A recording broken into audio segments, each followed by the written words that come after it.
Buenos días a todos. Estamos acá en la tercera clase de psicología de la carrera de enfermería. Hoy nos toca ver la escuela psicoanalítica. Es una escuela fundada por Freud. Para los que no lo conocen, fue un médico que nació en el 1856 y murió en el año 1939. Y es uno de los principales referentes de la psicología. En el aula virtual tienen una presentación de PDF con el cual pueden ir siguiendo la clase de hoy. Es como un resumen del material obligatorio de lectura de la clase. Y nada, es un tema bastante lindo, bastante interesante. Nosotros no vamos a leer a Freud desde Freud porque es bastante complejo de entender, tiene todo un lenguaje, un vocabulario específico que creo yo que lleva años entenderlo o intentar entenderlo. Entonces vamos a leer material de un manual de psicología donde se explica un poco la teoría de Freud. Freud escribió muchísimo, y todo el tiempo fue como va de adelante hacia atrás, de atrás hacia adelante con lo que escribe, con su teoría. Entonces nosotros vamos a tratar de organizarlo porque Freud habla de una primera tópica y una segunda tópica, ¿sí? Que sería como lo más importante, lo que más nos interesa desde la cátedra que ustedes puedan incorporar. La primera tópica habla de un inconsciente, un consciente y un preconsciente, y después va a decir que eso sigue existiendo, pero hay un yo, un ello y un super yo, ¿sí? Esas son las dos instancias por ahí más importantes, lo que más nos interesa que puedan aprender de Freud y cómo funcionan y qué reglas hay y demás. Bueno, para empezar por la clase, yo voy a empezar también teniendo acá como guía la presentación que armé para que ustedes puedan ir siguiendo la clase.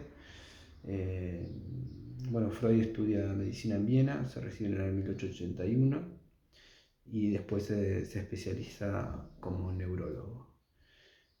Comienza a trabajar con Charcot, que se encontraba realizando unos estudios sobre la histeria y la utilización del hipnotismo. Sí, él se interesa en este neurólogo, en Charcot, que estaba trabajando sobre esto, porque en esa época, alrededor del 1881, había muchos casos de parálisis histéricas. No se sabe lo que es una parálisis histérica, pero es una parálisis que no tiene como un fundamento a nivel fisiológico, ¿no? Es como que yo no pueda mover mi hombro, pero tenga movilidad en la mano, ¿no? Lo lógico sería si hay una falla fisiológica, es que, no sé, ya si el brazo no puedo mover, si el hombro no lo puedo mover y no tengo sensibilidad, que eso pase como en todo el brazo, como en la continuidad, digamos. Bien. Se me está cayendo la cámara. Bien, eso es lo que se llama parálisis histéricas. Esto es lo que estaban estudiando. Y ellos definen a la histeria como una dolencia entre lo psíquico y lo somático. Y era una de las enfermedades más frecuentes que había que atender, que atendían los psiquiatras de esa época, y la que muchos consideraban como una simulación, ¿sí? Como que en realidad no tenían nada y estaban simulando. En ese momento Freud realiza un estudio comparativo entre las parálisis histéricas y las parálisis orgánicas, para poder precisar en qué casos se podía utilizar el método hipnótico, que era el método que él utilizaba para curar este tipo de parálisis histéricas, ¿sí? Bueno, entonces el primer método que utiliza Freud es el hipnotismo, que después se da cuenta que en realidad no funciona porque hay algo de conciencia en el hipnotismo, no es que alguien hipnotizado hace cualquier cosa y dice cualquier cosa, sino que hay conciencia. Entonces lo sustituye, porque las personas se acordaban después de lo que había pasado, por eso se da cuenta que eran conscientes en ese momento. Entonces sustituye el método hipnótico por el método de apremio o de imposición de manos, que era un método que se basaba básicamente en poner la mano sobre la frente o sobre el lugar donde estaba la hipnosis, la parálisis, y básicamente eh, interrogar a la persona de por qué no la movía y tratar de que la persona hable.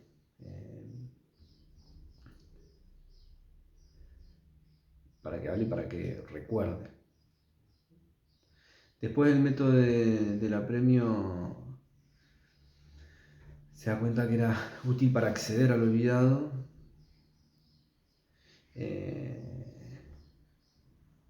Pero bueno, como en ese momento Freud descubre el concepto de represión, modifica este método y lo sustituye por el método de asociación libre, que es el método que actualmente usa el psicoanálisis.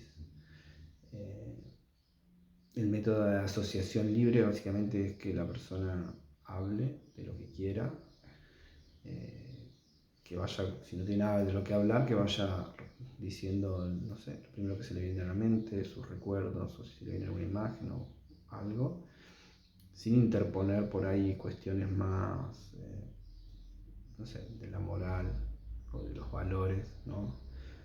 No sé, que se le venga alguna imagen, no sé, de matar a alguien y no querer decirlo porque, no sé, porque está mal matar a alguien, ¿no? Ese es el método de la asociación libre que se utiliza hasta en la actualidad. De hecho, no sé si fueron alguna vez al psicólogo, seguramente le dijeron, bueno, contame qué te trae por acá, de qué querés hablar, ¿sí? Dependiendo también de qué corriente sea el psicólogo al que van. Bueno, vamos a empezar a hablar un poquito de esto que les decía recién de la primera tópica. ¿Sí? Les había dicho que Freud había postulado una primera tópica y más adelante una segunda tópica. La primera tópica tiene o está formada por tres sistemas, que es el sistema consciente, preconsciente y el inconsciente. Y al funcionamiento articulado de estas tres, ¿sí? De estos tres sistemas, Freud lo llama aparato psíquico. ¿Sí? El aparato psíquico es el funcionamiento, ¿sí? La dinámica entre el inconsciente, el preconsciente y el inconsciente. Bueno, la primera tópica es la teoría que supone una diferenciación del aparato psíquico en cierto número de sistemas previstos de características o funciones diferentes y relacionadas entre sí dentro de un determinado orden que permita considerarlos metafóricamente como lugares psíquicos, en los cuales es imposible dar una representación espacial aproximada. Estamos hablando de que no podríamos decir dónde se ubica, ¿no?, el aparato psíquico. Podríamos decir que está como por acá en la cabeza, pero a diferenciación del, no sé, no, de nada, no hay lugar. Es como en la mente tampoco. Podemos decir que la mente es un sistema que está encarnada, ¿no?, en la cabeza, pero no podríamos especificar dónde está. Bueno, los sistemas, el sistema consciente es la capacidad de percatarse de los estímulos o recibir las cabalidades sensibles, ¿sí? O sea que el sistema consciente va a ser el que percibe todos los estímulos del medio, por medio de nuestra capacidad de percibir estímulos por la vista, el oído, el olfato, el tacto. Y la función es de la conciencia, consiste en cómo o cuándo responder a los estímulos. Yo en este momento, no sé, me podría enfocar en, no sé, los pajaritos que están afuera cantando, pero me enfoco en concentrarme en dar esta clase, por ejemplo. Eso es una capacidad del sistema consciente. El sistema consciente no tiene memoria, por lo que no deja ninguna huella en él de la excitación pasada. No hay ninguna huella en el sistema consciente. El sistema preconsciente está entre el sistema inconsciente y la conciencia y está separado del inconsciente por la censura, que intenta prohibir a los contenidos inconscientes el camino hacia el preconsciente y la conciencia, ¿sí? O sea que todo lo que está en el inconsciente no puede pasar al sistema preconsciente y consciente, o el sistema consciente-preconsciente no tiene un libre acceso, ¿sí? a todo lo que hay en el sistema inconsciente. En el otro extremo controla el acceso a la conciencia y a la motilidad. Su función es guardar las modificaciones de los estímulos o impresiones del oído, que puede acceder a la conciencia más o menos fluidamente. El contenido del preconsciente puede hacerse consciente espontáneamente o por un esfuerzo voluntario, ¿sí? Es un sistema que tiene memoria y es el que viene a controlar, ¿sí? El sistema inconsciente está constituido por mecanismos reprimidos a los que ha sido vedado el acceso al sistema preconsciente-consciente por acción de la represión. O sea que todo el contenido del inconsciente fue reprimido. De ahí que la conciencia, por más esfuerzo que haga, no puede acceder a ellos. Para llegar a estos contenidos que se encuentran en el inconsciente, se debe recurrir a un método que permita llegar hasta ellos, ¿sí? Este método es el análisis. En otros casos, aquellos contenidos emergen inesperadamente sobre la conciencia bajo la forma de manifestaciones del inconsciente, que pueden ser los actos fallidos, los olvidos, los chistes, los sueños o los síntomas.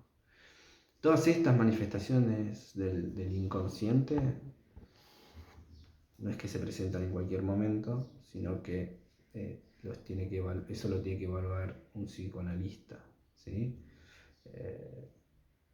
Pero se manifiestan de estas maneras. Actos fallidos es cuando intentamos decir algo y nos sale otra cosa, ¿no? No sé, como querer decirle amor a tu pareja y decirle, no sé, mamá, ¿no? Como muy fuerte ese acto fallido igual. O un olvido, ¿no? Los olvidos de los nombres o de las direcciones, o llegar a un lugar y decir, ok, vine acá, ¿no? Los chistes son manifestaciones del inconsciente, los sueños y los síntomas, ¿sí? Con los síntomas es con lo que más trabajan todos los psicoanalistas hoy en día y los psicólogos también. Bien, hay 4 principios dentro del psicoanálisis que son las leyes que rigen el aparato psíquico para poder entender cómo son, ¿sí? Cómo funcionan. Hay 4 principios: el principio de constancia, el principio de placer-displacer, el principio de realidad y el principio de compulsión a la repetición, ¿sí? Son las 4 leyes que rigen el aparato psíquico para comprender su funcionamiento, ¿sí? El aparato psíquico tiene la primera ley, que es el principio de constancia, ¿sí? El principio de constancia básicamente lo que dice es que el aparato psíquico tiende a mantener cierto nivel de excitación, ¿no? Como a regularse. Trata de mantener las cantidades de excitación del aparato psíquico en un nivel bajo. El aparato psíquico alcanza esta constancia mediante la descarga de la energía ya existente y por otro tratando de evitar el incremento de la cantidad o nivel de excitación. Esto significa que, por ejemplo, frente a, no sé, las ganas de ir al baño, si sube la excitación, va a decir Freud, a esto lo llama excitación o tensión, que es como una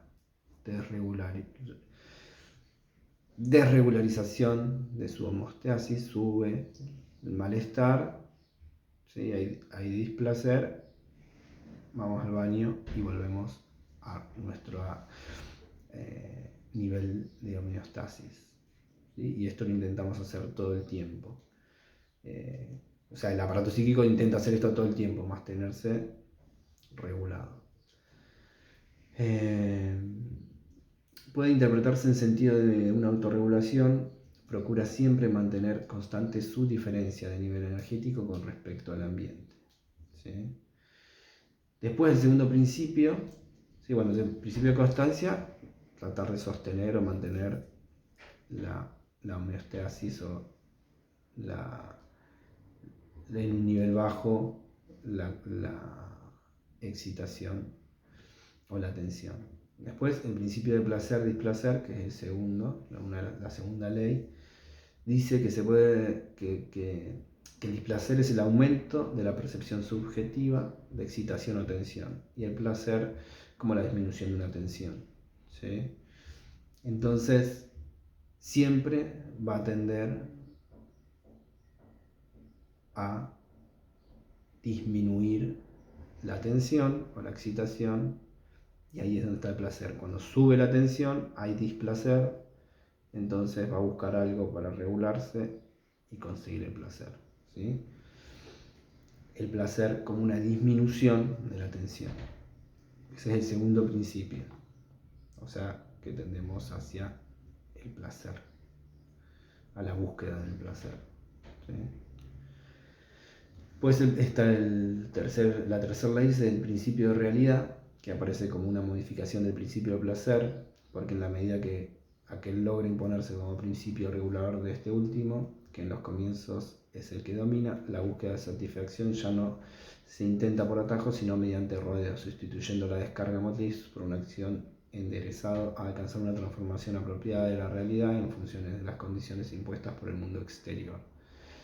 Lo que quiere decir esto es que por más que yo ahora tenga ganas de irme a dormir la siesta, tengo que dar la clase para poder subirlo al video para que ustedes la tengan, básicamente.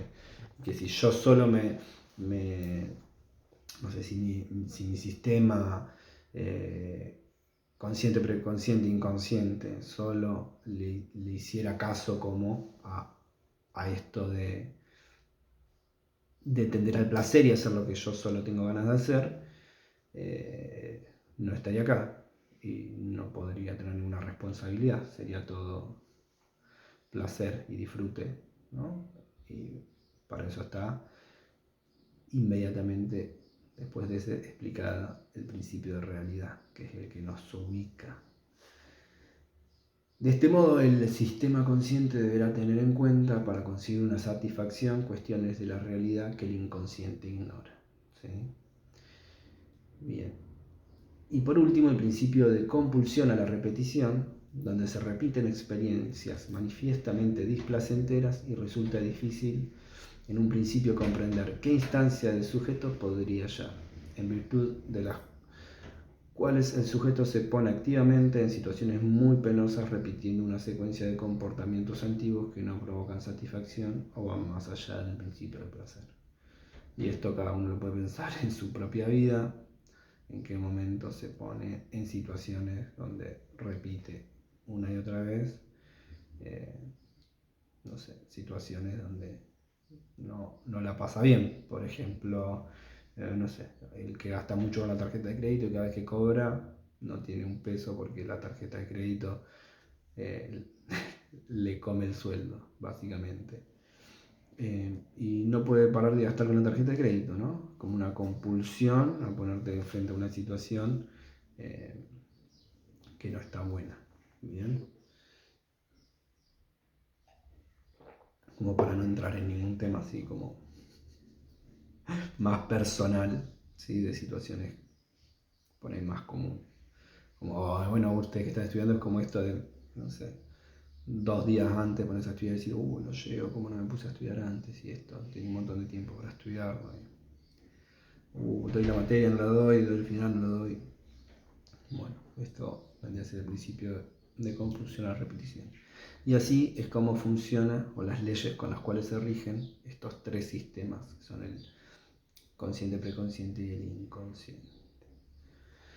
Así que bueno, hasta acá vamos a ver hoy, es bastante largo de explicar el psicoanálisis. Esto está bastante resumido igual, después por favor si pueden leer el material como para ver si se entiende o no, y para que me puedan dar una mano a mí para ver qué hace falta explicar de vuelta para que se entienda. Así que bueno, después vamos a ver la segunda tópica, les voy a subir a esa clase que es la que continúa. Espero que estén muy bien, les mando un saludo. Chau, chau.